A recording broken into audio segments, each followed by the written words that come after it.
Pourquoi Urbi? Parce que nous, on est un acteur, ce qu'on appelle un acteur intégré dans le secteur du transport et de la messagerie, c'est-à-dire qu'on fait nous-mêmes.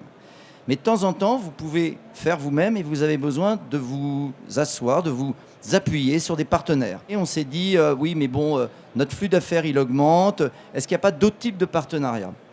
Alors, on a songé à un type de partenariat, d'ailleurs, avec un des collègues de Frédéric, hein, c'est le même groupe, basé sur des colis. C'est-à-dire, on s'est dit, ben voilà, les petits colis, 30 kg, bah, on va les externaliser.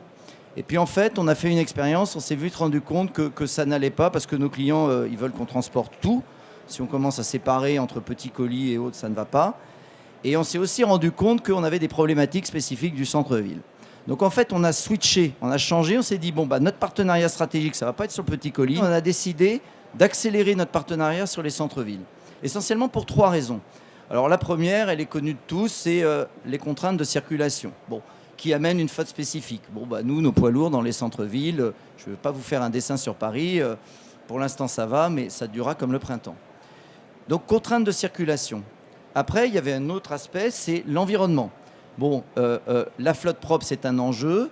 Nous n'avons pas les moyens, enfin, on investit évidemment dans du Euro 6, etc., mais sur les véhicules électriques, sur le véhicule à gaz naturel, très franchement, ce n'est pas de Lille à Lyon qu'on va investir sur une flotte de ce type.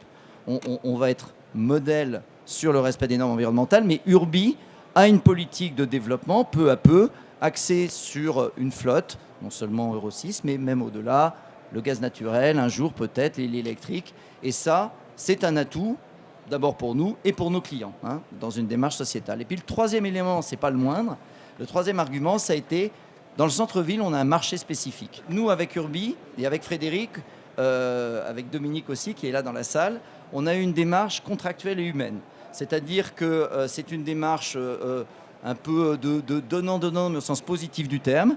On a eu un besoin récemment sur Nice, Frédéric y a répondu. On a eu des difficultés sur Paris, on a été là. C'est-à-dire que ce qui est très agréable avec Urbi, c'est qu'on n'est pas dans un rapport contractuel où on regarde la clause du contrat, l'écart par rapport à contrat. C'est d'abord un partenariat d'éducation réciproque, de formation, de compréhension pour nous de ce qu'est la logistique du dernier kilomètre et de compréhension pour Frédéric de ce qu'est la contrainte d'un messager.